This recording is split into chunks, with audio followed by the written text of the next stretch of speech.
Well, hello everybody. We are Hello. Chris and Carol Green, and welcome to Responding with Care. And that uh, title, Responding with Care, is based upon a book that we wrote by that same title, Responding with Care, learning how to listen, lift, and launch others into new realms of possibilities for their life.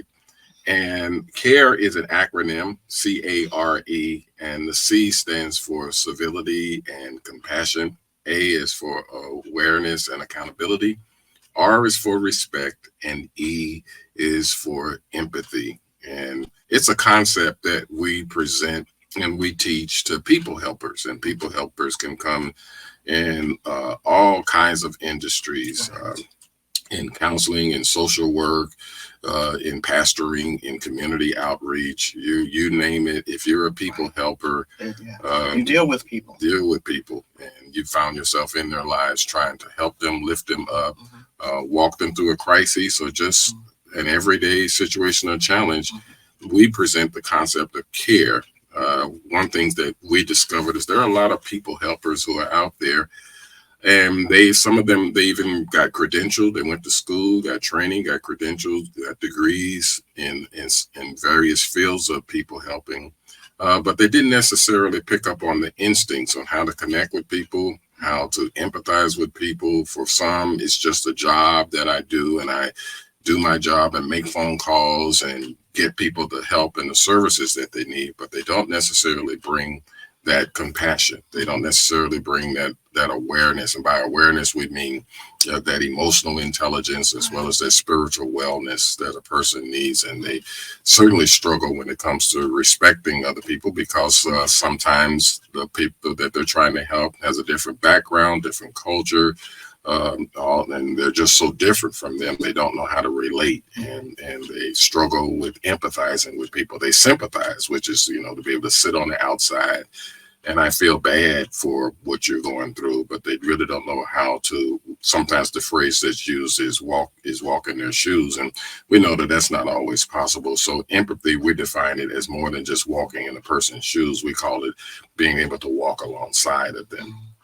And compassion, that compassion piece is all about. Compassion is basically love in action. Yeah. In other words, you go from observing the situation, empathizing with them, but then finally you take some step or action to actually help them in that situation. So that's what care is all about. Mhm. And we've been pastors for many years. Carol and I were ordained back in 1991 in St. Louis, Missouri. And then in 2004, we were part of a church plant to South Central Pennsylvania. And so we've been in this area. We're now in our 20th year. I can't believe it. We're in our 20th year being in this area and in this region. And so for 11 years, we served as pastors. And then after that, we stepped out into the world of life coaching, and we shifted the ministry from being within the four walls of a church facility.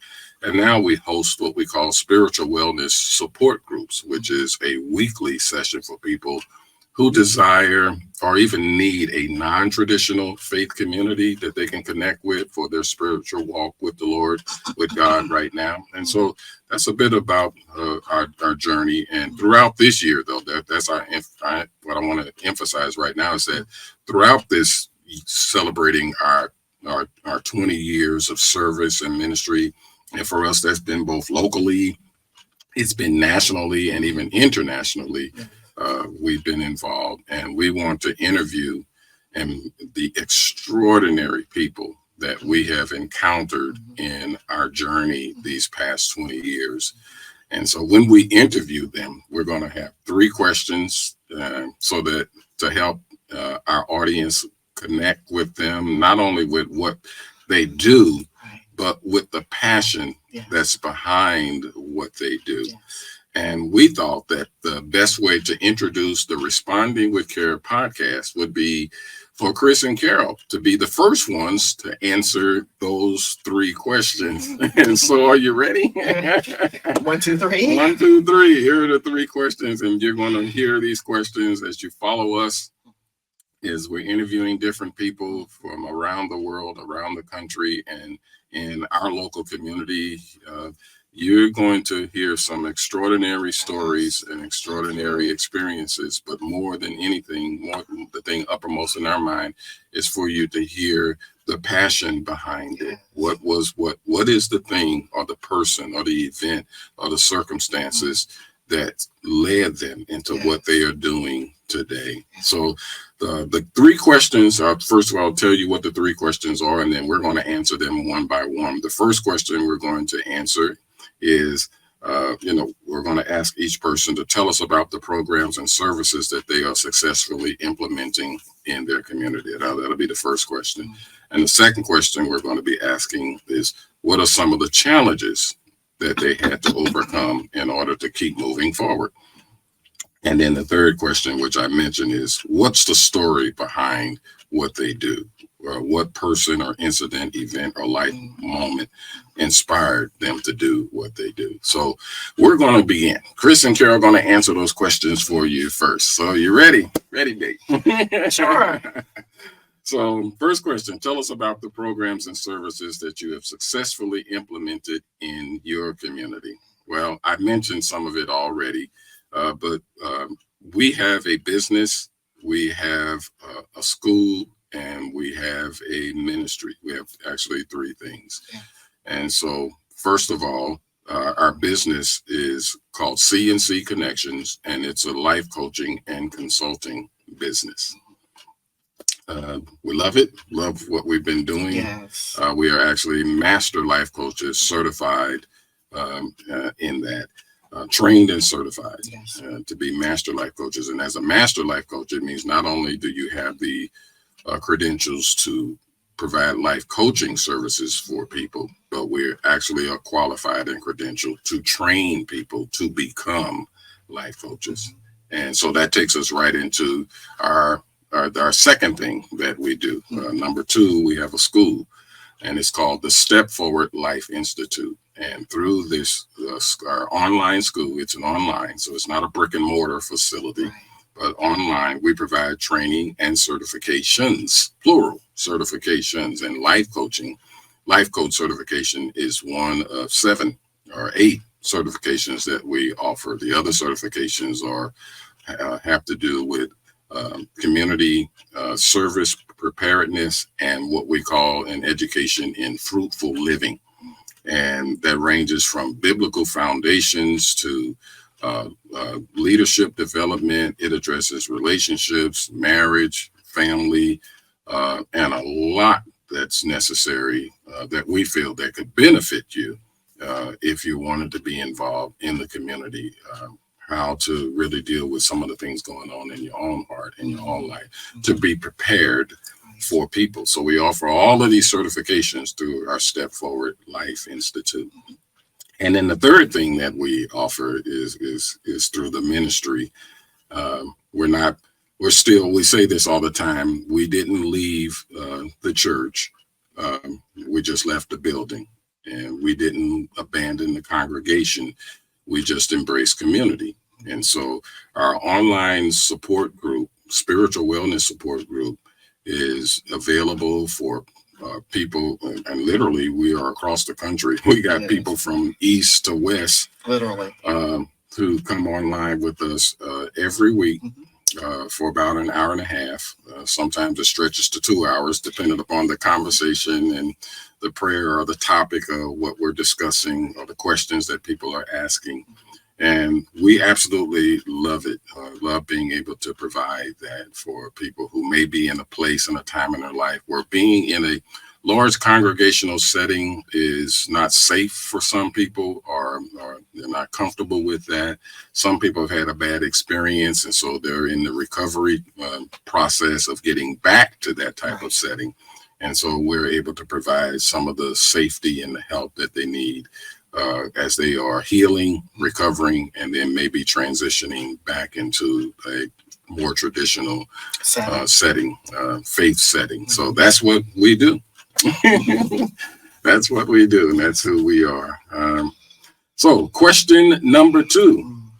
What are some of the challenges that you have had to overcome in order to keep moving forward? So, in order for Chris and Carol to keep moving forward in our business, in our school, and in our ministry, I'll let Carol answer this one first. What are some of the challenges that you had to overcome in order for us to keep moving forward in what we've been doing? One of the main ones has been my own expectations as to how uh, things would work out. You have a plan in mind, but that doesn't necessarily mean that that plan is actually going to play out the way that you expected or even wanted. So dealing with your failed expectations when things don't go or go right or actually go horribly wrong. Yeah. Right.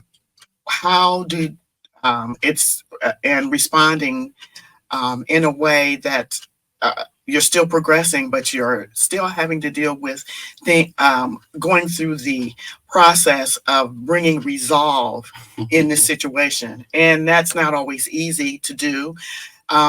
But being able to do that in a way that is healthy, not only for you, but for those who are around you, Yeah. so that you're still able to um, um, be healthy, be a healthy person, but also be a healthy influence and not become toxic as you're dealing with horrible situations or bad situations. But to remain healthy, to be a person who is fruitful and able to actually continue to pour into others. Oh my. That was huge. That's been a huge learning experience, a learning process. I think that's one that not many of us think about when you are involved in a business or ministry or helping with people. How do you manage your own expectations? Right. And continue to grow emotionally, mentally, and not allow what has happened, or even some, or specifically some of the betrayals, when people do things that hurt you, recognizing, first of all, where that other person is. Why did they do what they do, and not just be reactive, but to really step back and take time to look at the situation and to basically analyze. That person more likely has been hurt themselves, or what happened in their lives that caused them to do what they did or to respond the way that they responded, and try to day by day walk in forgiveness, so that you don't become poisoned by what happened. Yeah. Again, you don't want to be a poisonous person. Yeah. So you want to be healthy, and just being able to do that on a daily basis. It's a process. Yeah. Forgiveness is a process. You continue to let people go, to forgive, and so that you can move forward, and not be stuck in that place. So what was another challenge you had to overcome? Since we have a business, we also have a school as well as a ministry. We're always dealing with people. We're always dealing with different worldviews, different different doctrinal issues.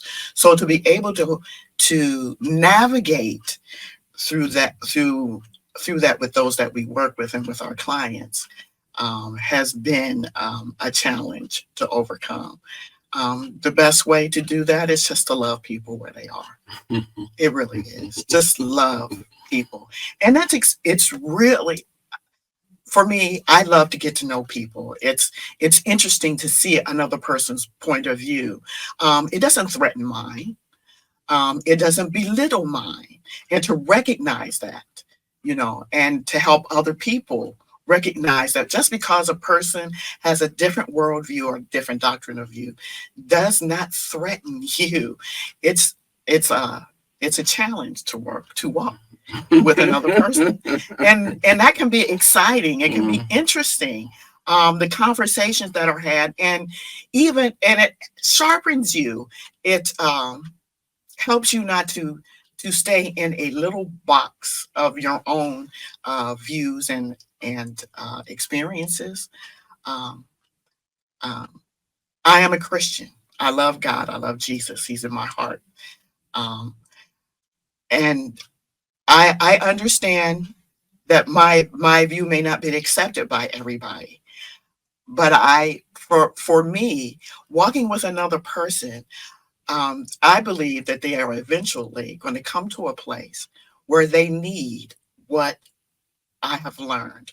They're going to need what I have, and I can wait. Yeah. You don't have to get defensive I and don't have to fight get. I and try to know. force I don't. anything on I anybody. can wait. Life is going, everybody has to deal with life, and we all eventually are going to have questions about God, our Yeah. existence, and Yeah. all of that.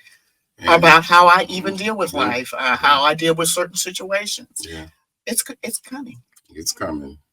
Well, for me to answer that question, some of the challenges I had to overcome in order to keep moving. First of all, for me, I had to accept who I am and the way God chose to work uh, in me and through my life. I had to accept the process.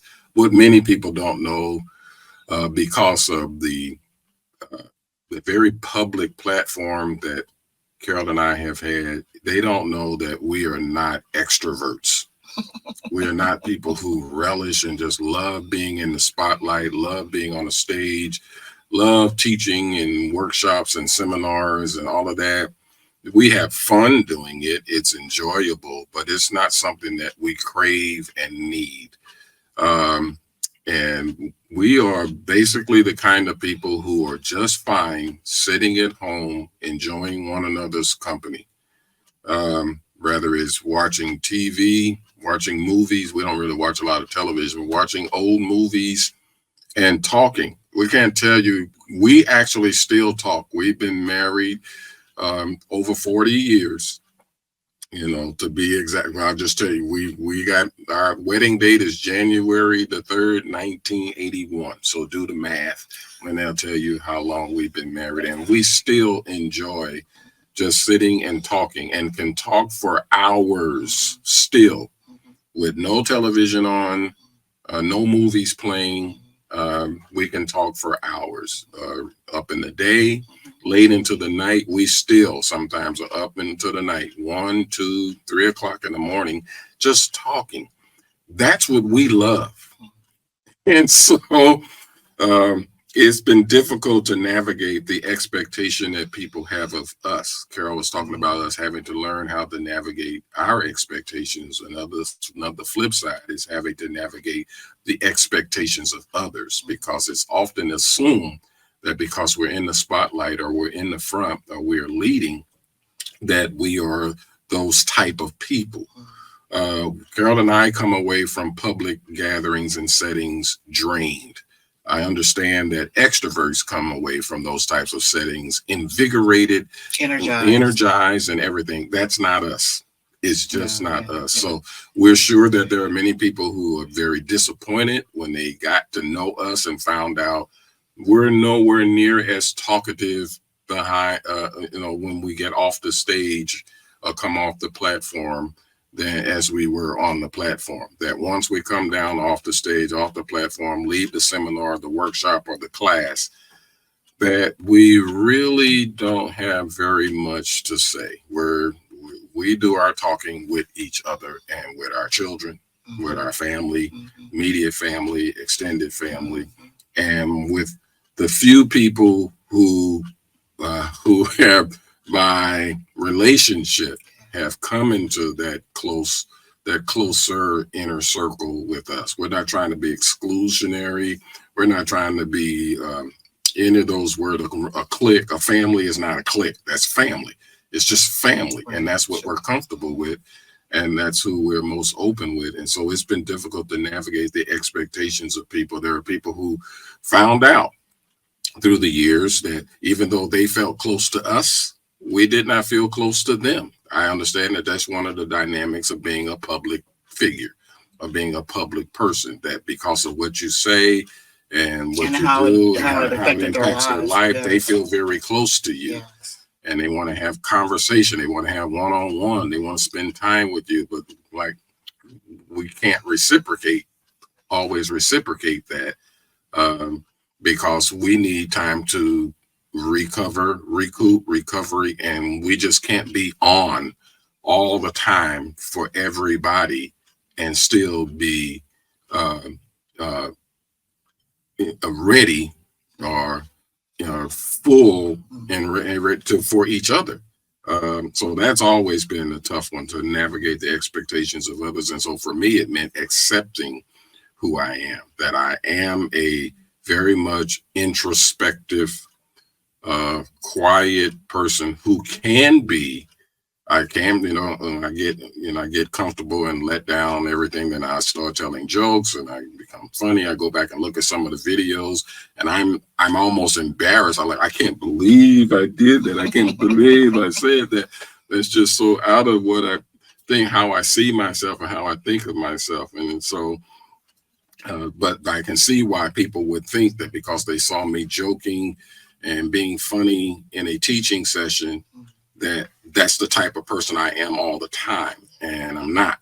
That was just something that was happening, and it's a part of my personality, but it's not a dominant part of my personality. So they've been very disappointed when they find out that's not the dominant Chris.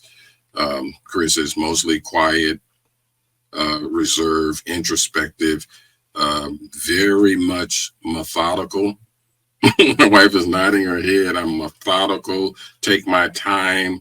I'm calculating, and all of that. And sometimes people think of those types of things as being negative. You're calculating and scheming. No, I'm planning and preparing for our future and for our life, whether it's our business, our school, our marriage, our children, our life. So I'm grandchildren. So I'm introspective. I'm calculating. I'm planning. I'm preparing. Whenever we do have to prepare for sessions and teaching, my wife can tell you, I spend hours, days in preparation,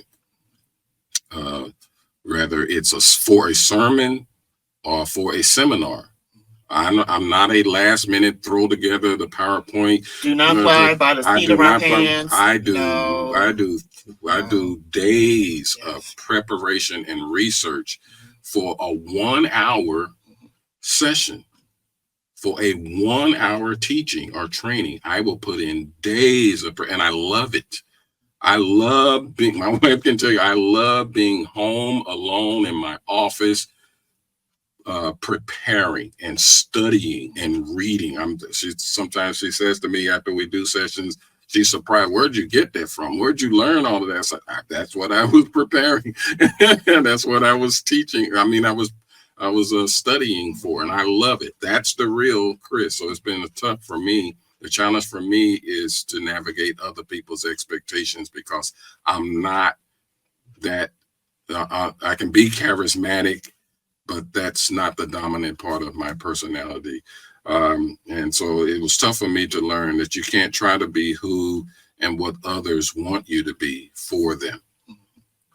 You just can't. And I had to learn how to discover who God always intended for me to be for him, not for people. And that was tough for me, both as a pastor and as a trainer. But even more so with the pastorate level, because when you're a pastor, people that are expecting you to be at all of their critical and crisis moments in their life, and there are just times when you just can't. You cannot, not won't, you can't. They want to have long conversations. They want to spill out everything, and so we're some of those people who highly recommend that people get especially if you're a believer, if you're a Christian believer, find a Christian therapist, a counselor. I'm not equipped and trained for that. There are certain things I can do, but they're not really that's not my area of strength. It's not my area of gifting. It's not my area of training, and none of that. And so I have no problem deferring or even referring people to others who are better equipped to help them. Well, when you carry the title pastor, people get offended because they think you're the one who should be walking me through that. And I'm looking at your life and your situation. Oh, no, you need a therapist. Yes. You need a therapist. I can give you spiritual guidance, which is what That's what we that's are. what we do. I can bring the spiritual guidance, but for the day-to-day therapy that you need a Christian counselor that can walk you through that, because that's what they have been trained and even gifted by God to do and to bring into your life. So it's been tough for me to navigate the expectations of other people on what Chris and Carol are supposed to do for them or with them in their life. Right. Of course, the training that we have gone through, we've gone through training with the American Association of Christian Counselors. We are certified lay counselors. We are certified mental health coaches, which has helped us to make the distinction as to what we are able to do and how we are to refer people. We know our boundaries. Yes, we do. But helping people to accept those boundaries. That's a challenge. That's been a serious challenge. All right. And the third question. I love this one. Ask this one for my wife first. So what's the story behind all that you do? What person or incidents or events of life or moments inspired you to say yes to God and doing what we do? Yeah, it's interesting. That's been a process all by itself. Of course, it started with me giving my life to God. I think the huge part of it started when I went to college and found out that God has a purpose for my life, and really wanting to fulfill God's purpose for my life, finding out, exactly what that is. What are my strengths? Yeah. What are my weaknesses? And getting the training and education that I needed in order to fulfill His purpose. Another motivation has been just the things that's happened in my own life, wanting to conquer my own weaknesses, the places where there has been loss, there has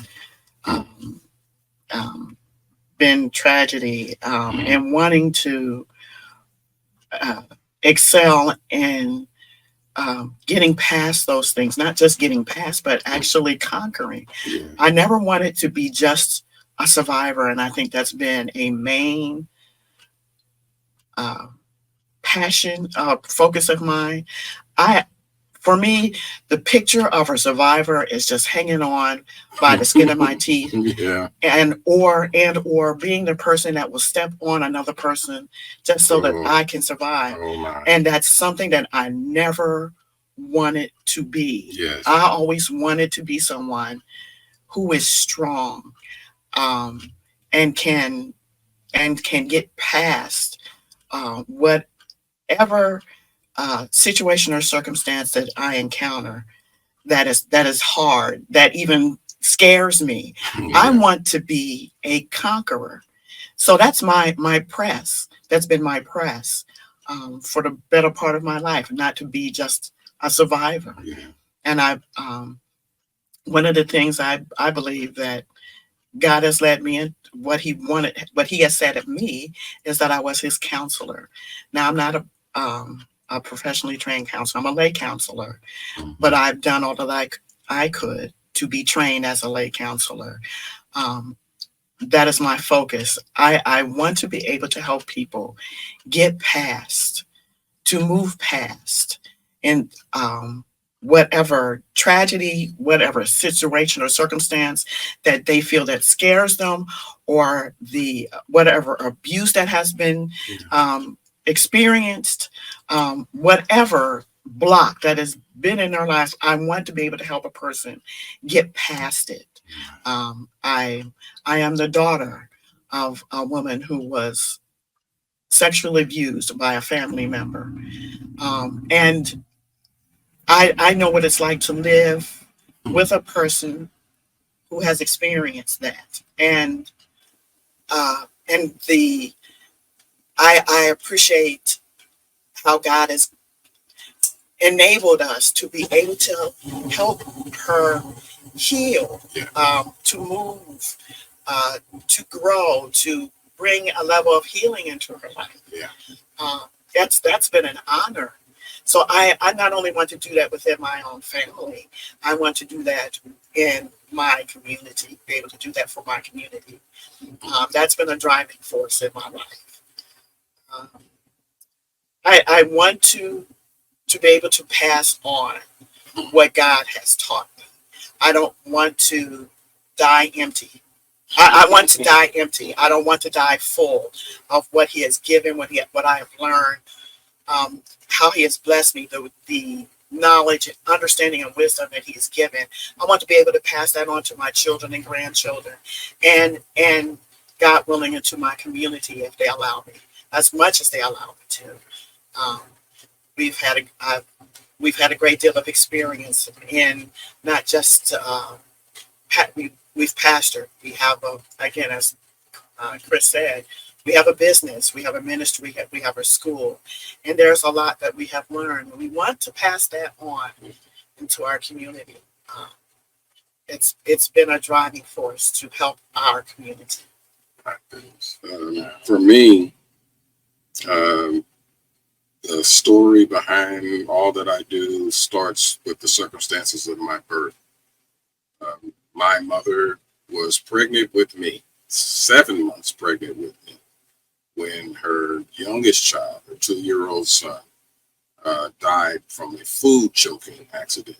So while she was experiencing the trauma of losing a 2-year-old baby, I was in her womb. So for me, I understand from the people, the psychologists say that an unborn baby is affected by the emotional state and even the physical state of its mother. So I was experiencing trauma and death before I experienced life. And it deeply, deeply affected my psyche, my emotional well being, everything, all of my life, even to this very day. It's been in negative ways, it affected me, but in very positive ways, it affected me. And most positive has been coming into the realization that, in fact, it comes from the story that my older brother later told me when this all happened. He was 6 years old. He said the house had been quiet and very sad, but he said, but after you were born, Chris, and mom and dad brought you home from the hospital, life came into the house. Life came back into the house. Joy came back into the house. So it helped me to realize from the circumstances of my birth that that would be my purpose in life. Of course, I didn't learn that until years and years later. But when I did come into that realization, because I kept noticing, I kept coming on the scene in people's life after some tragedy, after some extremely traumatic, hurtful event. It kept happening. Of course, I'm going, what is wrong with me? Why do I keep coming into people's lives after things have gone wrong, after things have gone horribly wrong? It seems I step in on the scene. Well, that was the very beginning of my life. And so God was finally able to get it through to me that was part of my life's purpose. That he would keep orchestrating and directing so that he would bring me into situations. And later, my wife, when we got together, he would keep bringing us into people's lives and situations after the trauma, after the tragedy, after everything has gone horribly wrong, but to bring his presence, that joy, that peace, that love into the situation. So that's a driving force. I'm trying not to be emotional right now as I'm telling you this. That's a driving force for us. That's why it isn't for fame. It isn't even for money and getting contracts. It's this. God keeps bringing us in on the scene after the trauma and the tragedy. And then another thing for me was just don't forget your phone. Yeah. I just wanted to say that before he could begin to reach other people, he brought joy Well, that's what my name means, Carol. I thought of joy. He brought joy into the class. He sure did. Carol means song of joy. Her name means song of joy. I thought that was interesting. That sure did. So he brought joy into my life and helped me to help a part of my development so that I could bring joy into others. Because up until then, I was very melancholy and very pessimistic. Yes, yes, yes. Another thing, story behind all of what we do and what I do is that is first, like just like my wife mentioned, I gave my life to Christ, and I did so at 4 years old. It was really just a couple of months before I turned 5 and started kindergarten. I gave my heart and my life to Christ, and I fully understood what I was doing because it was explained to me by my mother in terms that a child could understand. And so I didn't have a spectacular event that happened in a church building. For me, I came to know Christ and accepted him in the living room of our we lived in a 2-family flat in Northside St. Louis, Northside Ghetto St. Louis. And so I got saved there. I became a Christian there. I became a believer there. I gave my heart to Christ there. Not in some spectacular moment with the music playing, organ playing, and people clapping as I walked down the aisle and then onto the altar in the church, but on my knees at the sofa in our home, very personal. So it was real. It wasn't attached to any emotionalism. I wasn't coerced, nothing. Just my mother explaining to me why why Christ came into the earth in the way that a child could understand it, and that because that's what it would take for me.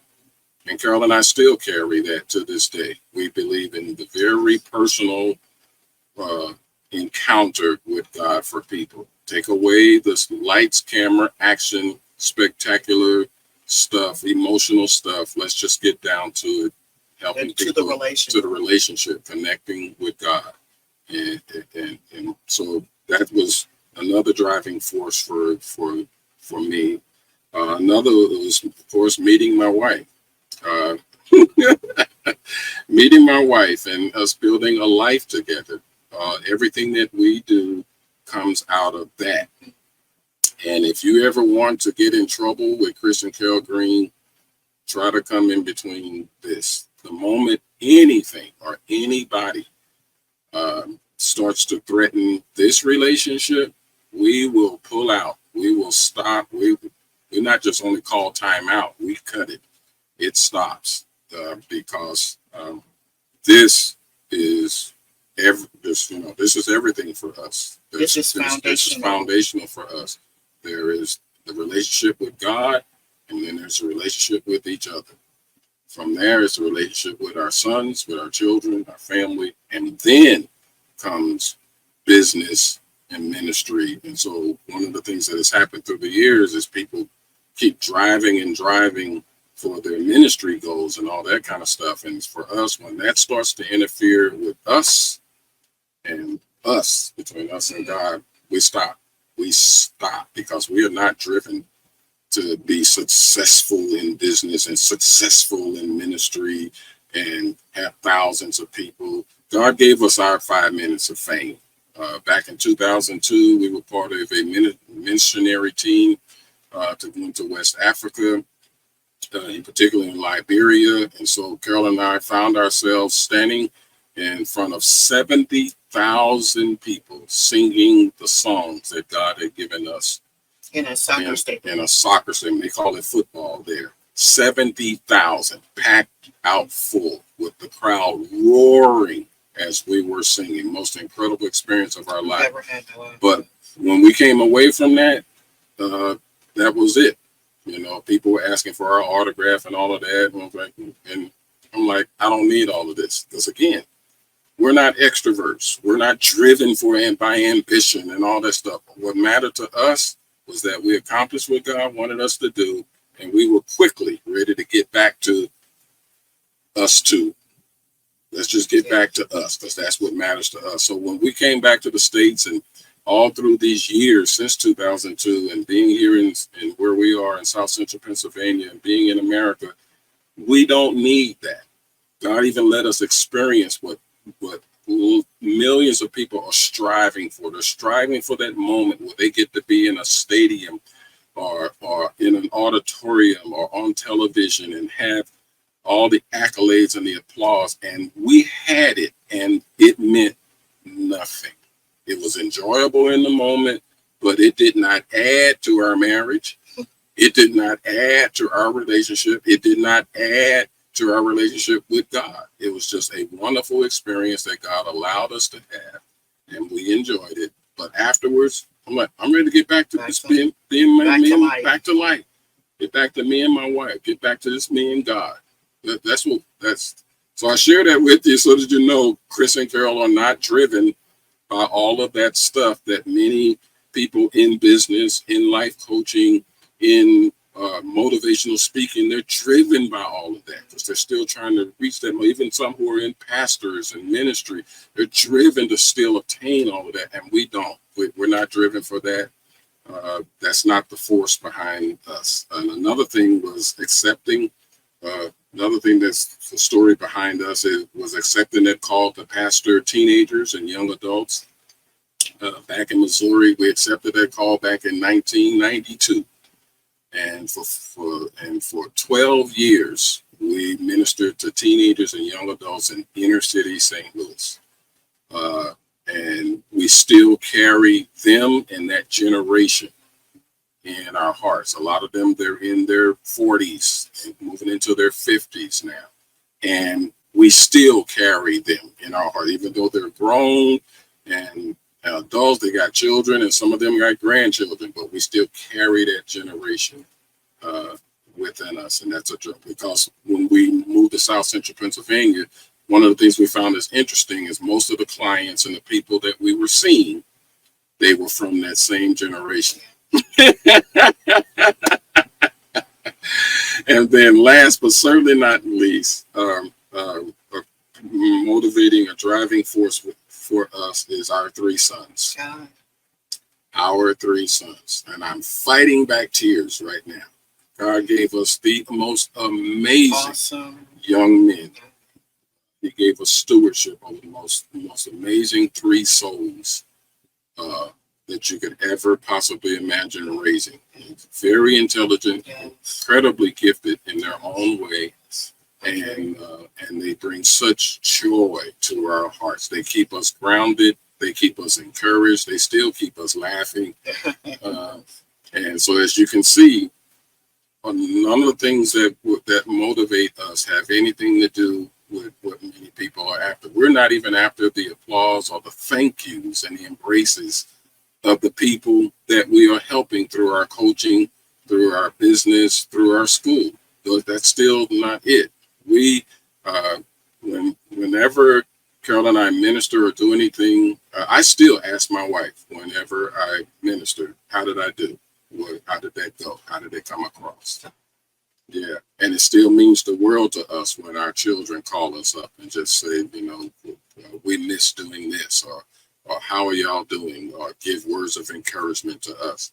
That's what matters to Chris and Carol Green. Wow.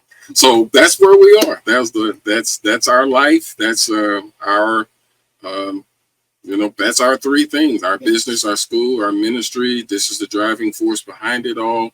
And we look forward to hearing from the many people we're going to be introducing them to you over the weeks and months to come. And so please follow us and stay connected with us, because it's going to be an incredible journey as you hear about more people who they are responding to the various crises and situations that are happening in our world. There's a lot going on in the world. There's a lot going on in our individual worlds. But there are people who are responding with care. God bless. God bless.